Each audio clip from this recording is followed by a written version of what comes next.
Hey everyone, Phobos here, coming at you with a update video, I guess.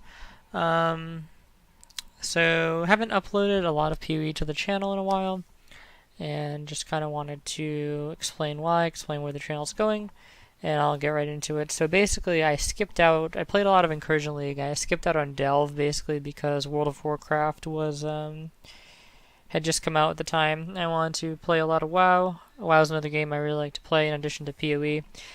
You'll see a bunch of kind of like FPS clips sometimes on my YouTube. I just kind of will like upload highlights, um, that happen in those games from time to time. But I primarily would say I'd play WoW and PoE nowadays because I'm just not really a fan of many of the FPS games that come out. But yeah, so I played WoW for a little bit, and it was my intention to stream more of that and make more content for that.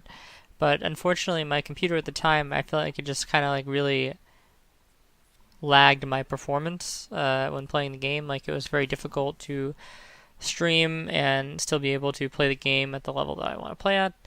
So I basically upgraded my computer a couple weeks ago, and yeah, so if you've noticed, if you checked out the stream, I've been streaming a bit more WoW, and it's been going pretty well. I'm pretty satisfied with the performance and everything. PoE streaming has been a lot better as well, though PoE streaming was never as much of a problem, because it's just obviously there's less going on in the game, right, than in a raid of 20 people with all sorts of spells and animations going off. Yeah, so I basically plan on streaming a lot more PoE and streaming a lot more WoW. WoW is a bit kind of dead right now, especially with my guild situation, until the next content release, which is going to be probably like mid January. And yeah, so that's going to be the next major content release. I also am considering playing a bit of League as well, so I might be streaming a bit of that, putting some videos up on that, but there's going to also be a decent amount of PoE content coming. I've actually played quite a bit of this league, and I've streamed a decent amount of it, but I haven't really made any videos, and you'll notice actually that I uploaded a bunch of videos that are all like FPS related videos, and I'm actually really sorry for spamming you guys, but what happened was I was cleaning out my old computer basically because I was going to sell it after I got my new one, and I thought I was uploading them to YouTube but under like unlisted, so like private videos, and I was just kind of like going through clips that I had and uploading a bunch, and then I was basically gonna like maybe either turn them on selectively or I just kind of like took not even necessarily like super good clips or anything, but just what I thought maybe even had potential that I'd want to keep, and I threw it on YouTube. So I shouldn't have really done that, or I could have just did it with them being not selected, but unfortunately they were all like public, so I think I kind of spammed you guys a bit. Lost a couple subscribers, but I don't blame them at all.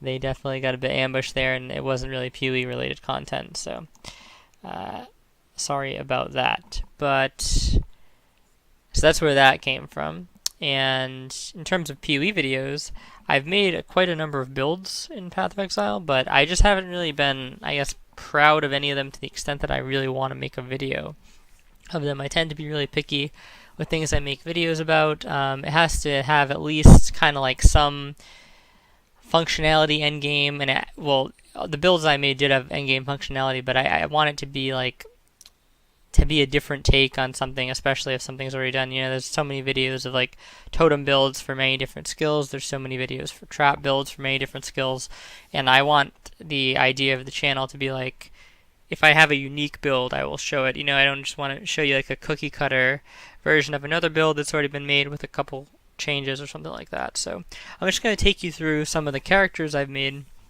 and explain a little bit about them, and I probably will do a full-on like explanation. Like I'll do some videos on some of these characters, but probably not all of them, because I don't really think a lot of them are that good. So right now, what character is this? Okay. Yeah, so this is the Ice Spear character, which is actually completely stripped right now. So I'm just going to show you the tree, and then I'll go into the other Ice Spear character, which has the gear on it, because I made a couple, because I didn't really like the way this one turned out. So this is kind of like a standard crit build, and I take piercing shots, which is kind of irregular for a build, but it's really good with Ice Spear, because what you want to do with Ice Spear is you want to ensure that if things are close to your totems, that the Ice Spear just doesn't stop at the first thing it hits, because then it prevents any type of like pierce going outward, right? So you want to make sure you can pierce at least a couple things to get in front of your totems, so that the totems continue to deal damage like outwards, and you're not losing just tons of spears. It's a bit hard to see because the totem fires multiple spears, so even without pierce, you might think that you're still piercing through things, but in reality what's happening is the ice spears are being fired sequentially, right? So maybe the first couple spears are taking out some of the mobs around the totem, and then the rest of your spears are firing, so you're like, oh, my totem's doing fine, right? But the problem is that you're actually losing damage on those first two spears because they're not piercing the initial target, and if they're not piercing the initial target, they're not going through on to damage other targets. So that's why you really want pierce in some form. I know Mathel made a video on Ice Spear, it became pretty popular. He was using Scion. I think like with Mathel, when he does builds, he's just kind of like he just did that as a quick kind of test to see where Ice Spear was. He didn't optimize it or anything. I'm sure he probably even mentions that in his video, because he'll usually talk about that, like when he's just doing like a quick little test, not really optimizing things too much. But I personally don't think Scion is the way to go if you want to optimize the build. I think Hierophant is still by far the best option, and you're better off just getting the Pierce from this node than going Scion and getting the Deadeye Pierce with the extra proj. Just not really worth it overall for what you're losing. And I'll probably get more into that in the actual Ice Spear video. But yeah, so just a pretty much standard crit tree. Unfortunately, you can't really, it's hard to separate crit and crit multi, because a lot of the crit multi you get is also going to come with crit. And with the Diamond Flask, the crit is not as useful, because it's very easy to cap out crit on Ice Spear or get very close to the cap, right? A bit of an unfortunate thing. Notable jewels, just use Rain of Splinters, and if you have an unnatural talent or whatever, this is the best place to socket it. You could come down here and change the build a little bit, but otherwise, this is like the high damage version of Ice Spear. Like if you twink this particular build tree setup out with good jewels and stuff like that, I was getting like 2.5 million PoB DPS per totem on like 4 totems, and then if you use a shield with a +1 totem, it's 5 totems. So that's some fucking insane DPS on a totem character, and you can probably pump it even a little bit higher. I typically don't do my PoBs with like GG gear. Like I'll do one in average gear, I'll do one in pretty high-end gear, but I won't do one in anything close to like mirror tier gear with like insane like one-off like helms with specific like unique helms with specific enchants on it or anything like that. So I won't go like that far off the deep end with it, but you can definitely pump the damage even a bit higher from 2.5 million. Obviously that's with buffs up and stuff, but that's going to be able to eradicate pretty much anything in the game. At this point, this character pretty much already does eradicate everything in the game. I haven't got a chance to spawn Uber Elder yet, but this destroys Uber Itziri. It destroys, I think I have the clip on that, I'll upload. It destroys Elder, Red Elder. I haven't done Shaper on it yet, but I'm sure it would destroy Shaper. It's a very easy fight. I've killed, I think, Hydra on it, possibly some of the other Guardians. So it does its job as a boss killer. And the whole point was that I was going to keep this build intact as like the ultimate damage boss killer thing, because this phases bosses so fast, it doesn't really need a lot of effective HP. When I have all the gear on this guy, it probably goes up to like 4.4k HP. I have a decent amount of energy shield, especially if I decide to run Discipline, and then a decent amount of mana regen, or mana left over. So it's pretty defensive in the sense that it can take a big hit, and that was kind of the thing I was going for, is I wanted it to be able to take a big hit from like a Guardian boss or something like that, still be able to survive. Obviously it can't tank like a Shaper Slam or something like that, but those things are very easy to avoid. So for most of the normal stuff, it's very easy. The only thing I don't really like doing with totem builds or builds like this in general is like Minotaur, because the fight is just really, really clunky, and it's very easy to do on softcore. But if you're doing it on a hardcore, I would actually make like a specific character to farm Minotaur if I wanted to farm him. I would just make like a very tanky melee character, because I think just with the way the fight is and how sometimes he's got the buggy ground animation, it can be a very dangerous fight to do, because even though you can absorb one big hit, it's very easy to get maybe the slam comes up and then he autos you, or if you shield charge away, happen to shield charge into a rock or something, it's just very easy to die. If you have to go through rocks, very easy to die if 2 unlucky falls hit you. So obviously you can take a lot of precautions against that, but just there's no point in doing the fight, in my opinion, on a character like this. Everything else, though, pretty much fair game, and it works really well for her. So I'll log off this guy, and I'll go to the other Ice Spear guy. Okay, so as you can see, I didn't like how the Betrayal mobs were treating me when this guy got made, and GGG has since nerfed them. But this is like the more current version of the Ice Spear character. I think it has all the gear on it, yeah. So as you notice, I'm using a Troll Timber Spire. I'm not really sure what my verdict would be on this yet. I think if I get a +1 totem shield, I definitely take it over this, but I'm kind of experimenting with the leech. The leech works really good on Arc Totem, but it doesn't work so well on Ice Spear, I feel like, because of the way the spears come out and the way they do damage. It's not very instant, it's not very fast, and when they hit, it tends to be that you're not really taking damage from anything anyway, so a lot of the leech is wasted, and they do damage so fast when they hit that it's like, if you're not damaged in that little period of time where everything connects, you're just not really getting much. Where Arc, it's much more continuous, I feel like, because sometimes there's multiple arcs that have to be cast to kill the mob. So yeah, I just feel like the way Arc leeches is just a lot better for totem builds if you're doing any sort of totem leech. I'm not really a huge fan of Ice Spear leech so far. Still experimenting with it though.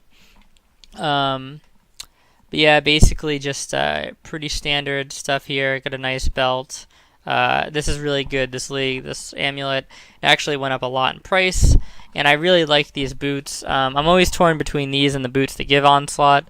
Thing is, you can always use an Onslaught Flask, so it's like, you know, I don't really want to use boots with no life on them, no ES. But the Onslaught boots are sort of convenient because then you'll save the Onslaught Flask, you can use something a bit more defensive. So it's kind of up to you. I'm talking about the Incursion Onslaught boots, by the way, the Form 1 of them. I really like them. But yeah, so use whatever you want there. Got the enchant on this. There's a lot of debate on Ice Spear, or if you want to use the extra proj or the have it turn quicker into its second form. Now initially I was completely on board with the other enchant because I'm thinking, you know, the faster we get it into its second form, the better. But I think, like, when I was testing it, the problem I was basically having is that by the time, like, it takes so little time for it to get in its second form that 30% of that time frame is like barely noticeable to me. So I may continue to play with it in the future and see if I change my mind, but I ended up just opting for the Ice Spear fires an additional projectile enchant. So rocking that for now, and I'm going to do a bit more in-depth testing probably later when I make the other videos. But this is the, as you can see, we have a lot more life on this build, and even though the other build doesn't have gear on it, this one still has a lot more life than it. And the idea for this build is that the other build was too squishy. I normally like to make I've been playing on softcore a lot because I've been playing with friends and stuff like that, but I still like to make my builds with like hardcore in mind. So the other build was just too squishy for this league. In a prior league, I think it would have been fine. Even though the HP was only like 4.5k, when you rock the other defenses and stuff like that, you combine everything together, the fact that it's cold in a totem build, it would have been fine in other leagues, but with the betrayal stuff, it was just too deadly, especially early on. So I made this character. This character had no deaths on it up until like 2 days ago, where I literally just sat in a degen in a burial chamber map and died. So unfortunately, I don't have the stream thing of that because it was quite funny, but it's a pretty tanky character basically. So as long as you don't play like a retard and die at a degen, you should be fine. Which actually it should be theoretically pretty hard to do if you have any totems up and you're actively playing. But it's kind of like alt tabbing and shit. So yeah, didn't have much of my regen going there. As you can see, I'll just do deaths. You can see it's only one death. Yeah. But this build gets up to like 6k life and around basically that amount of shield that's there, and this amount of ES. Now, in the Pantheon, or the thing here, there was some debate on whether I wanted Sanctuary of Thought or Conviction of Power, and I basically just chose Conviction of Power because it's really nice with Immortal Call to have endurance charges. You actually get the charges back pretty fast. Obviously, never bad to have power charges, and even though crit is a bit redundant on this build. But if you'll notice, I actually don't get a ton of crit on this build. I try and get the big multi. I'm going to get Throat Seeker. I think I'm not going to get Doomcast or anything. So the idea is to get pretty much Arcane Potency, Throat Seeker, Assassination, and then just pump the life on this, basically, is the thought. So get the Totemic Zeal Cluster down here. Our placement speed is insanely quick, as I can hop into Crossroads maybe and show you. So that's always nice. Yeah, really good. Yeah, so that's that version of the build. It's going to be basically just a tankier version of the other one. So same basic concept, but just tankier. And I can post the POBs and stuff for these. The damage is substantially lower, or not even. I think this one, I think I had the other one at like in the mils or something, like low 1 point something mil. This one's like more 800, 900k per totem, which is still pretty much fine to delete anything in the game. I think if you were actually going to make like an Azuri farm or something, even on hardcore, I would just go for the more damage route though, because your ability to take damage in Azuri, in my opinion, really doesn't matter 99% of the time, because a lot. Speaking of Uber here, because a lot of things that hit you, it just hit you so hard that they're probably going to one-shot you or come close to one-shotting you anyway. So the goal for that totem build would be more to just phase the boss, right? So you want to put everything you possibly can into phasing the boss, and you want to have it set up so that even if not all your shit is hitting properly, you're still going to be able to phase the boss. So that's where just pumping the damage would come in handy there. So that's my thoughts on that. Then, so this is one of the ones that I think so I'm gonna do a video on Ice Spear, but this is another one that I do really want to make a video about. And the concept here is basically arc totems, but with Chieftain. And you kind of do this in a really roundabout way, but basically you use this chest to circumnavigate the insane mana cost, because you're not going to be high risk, you don't have a ton of regen, so you get the blood magic. And you also can't really use Soul Mantle with this, because we want to use 2 Call of the Brotherhoods to convert our lightning damage to cold damage, which we then convert into fire damage in order to get the benefit from a lot of the Chieftain nodes. So, yeah. This actually works really nice. The only thing I've kind of struggled with this build a bit with is that the damage in very high-end incursions, not really the temple itself, but the like the incursions to set up the temple, can be low, I feel like, and the stuff in there seems to get very tanky, especially if you have brutal mods on the map. So if you have like Equilibrium and stuff like that, or a really high res modifier on the mobs, or tons of monster life combined with one of those things, the clear on this doesn't necessarily feel super fast, but otherwise it feels really good. So I'm going to be probably tweaking it a bit more, see if I can get more out of it, but right now I'm kind of happy with it. Where it is it pretty much does everything that I want, except in some cases, like I said, mainly in those incursion cases, the mobs just feel a bit tanky for it. Ultimately, this is going to end with about 6k life and like around the same amount of shield you see here, and you leech to your life, and yeah, you have a bunch of regen on top of it, which is really nice, like life regen. So you have life regen and the leech, and then yeah, so you have a little bit lower mind over matter pool on this, but it's, you know, not really that big of a deal. I use flamethrower trap here to help with the single target on things, because the single target's obviously not as strong, because we're doing arc totem, and then we're doing kind of like a build where we focus more on tankiness than damage, right? So flamethrower trap here, we pretty much make it burn by giving our arc the ability to burn by having it do fire damage. So that's how we get the 25% more procced, and it just does like a lot of damage. So it's pretty good.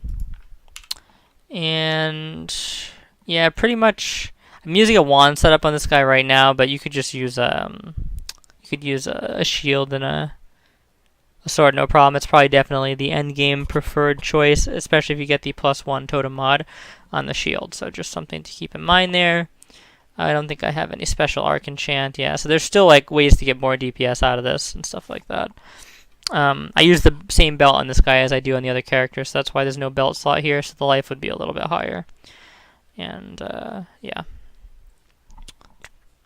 So there's that. And I'm going to show one more character. I think that's all I wanted to show on this guy. Let me just go over the Ascendancy one more time. Oh, and they also have Taunt. That's the other thing. So the Taunt is actually really nice because the arcs come out pretty fast and they kind of hit a lot. And you have like 4 totems, so the odds of getting a Taunt is pretty decent. And it really helps in Reflect because you're doing a lot of fire damage. So your totems are immune to fire damage, which is really nice, so they don't die quite as quickly. So this build is just, it can handle like a lot of map mods. It can handle like no regen. It can stuff like that. It can handle Ellie Reflect pretty easily, and just really good with all the leech, and it's very defensive, stuff like that. You have the less damage taken, and yeah, this character didn't die too many times. When I did, it was like mostly to the OP betrayal stuff. So now that that's been nerfed, should be pretty easy for you. And I'll do a full video on that soon. And this is the last one. It's kind of more like a more recent thing. Unethical Ellie hit totem. Again, using the same belt, and the idea here is basically a totem build. The life is kind of low right now because I invested a bit into damage early. It should be like 6.5k life actually when the build is fully complete, and I have like all my gear in.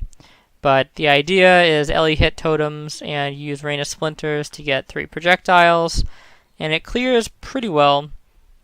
Use a Lion Eyes to just shore up any accuracy issues, and you would have a curse on hit on this. Ideally, you're going to get it to proc your equilibrium and put a curse on things when you hit them. So there's that. Essence Worm with Anger, I believe, and just have a Tomb Fist here for the Intimidate. So nothing too crazy. I think endgame chest for this, you're going to want to use a Lion Eyes. Right now I have it in a +2 projectiles tabula. But yeah, endgame definitely use a Lion Eyes for the Pierce. And right now I think I have the Pierce gem in here. Yeah, I do. Yep. So it clears pretty well. Single target damage is pretty meh as expected. So it's mostly just like a clear build. It's fun. I've never really done a range attack totem build before. I feel like they're very difficult to make work because of how important attack speed is to attack builds, and the 30% less attack speed on the totem really shits on things, but Elemental Hit is just such an overpowered skill. It really allows you to make it work here, so, it's fun, but I don't think it's like super good or anything, but it works well enough and clears well enough that I think I will make a video on it and just show you guys, or if you want to play range attack totems. So that's pretty much what I've been working on. What I'm going to be streaming and working on over the next probably couple days, like all the Christmas time here, is this character, which is going to be an arc trapper that is not a Sabo. So we're going to try 2 different things. We're going to try getting enough trigger radius to not give a fuck about chain reaction, and then using the incursion gloves and combine with the Inquisitor Instruments of Virtue and getting some cast speed on the tree and stuff like that to have basically a character that throws traps really fast and has a ton of damage because you're going actually in Quiz instead of Sabo. Now Sabo is still going to have better setup damage, I would argue, but because the traps can trigger multiple times when we have a fuck ton of traps set out, I think that'll do a lot of damage. But the idea is this is going to be more of like a clear trapper where you have really fast shield charge and you can throw traps really fast. So your defense is basically going to be the fact that you can get the damage out very quick. And it doesn't feel as clunky as a normal trapper. So we're going to try that. And then if that doesn't work out so well, then I also have a Sunblast version of this where the idea is that you can literally just toss the traps anywhere and they detonate instantly with the hair trigger and the Sunblast. And obviously it's not going to be so good for like boss killing, but I think it would be really good for clearing trash. And the only reason why I wanted to try the other version. I'm going to try both versions in this character, I think, as opposed to just doing the Sunblast version, is because when you use Sunblast and you make the trap detonate automatically, you actually can't take advantage of a lot of the like the things like Tinker Skin, for example, like that, because the enemies are not actually proccing the traps. So the idea with the not having chain reaction and having the trigger radius on traps is to get more traps to trigger at the same time when you're throwing them into mobs, so that you get a ton of use out of Tinker Skin and other similar effects like that. So yeah, it's going to be a bit different than your typical Sabo, and I'm going to try in both ways. I'll probably make a video about that as long as it doesn't go horribly wrong. So yeah, just that's a bit of an update on what I've been doing in PoE, and thank you for your patience, and yeah, look forward to more content soon. Just trying to get a couple more of these things leveled, and then probably going to do like a bunch of videos or something like that.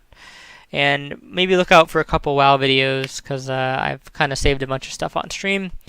So I might be doing either commentary on some boss fights or something like that. Definitely in the next tier of WoW stuff, you'll see some WoW videos, but I don't know how many I'm going to bother to do right now since the tier is almost over.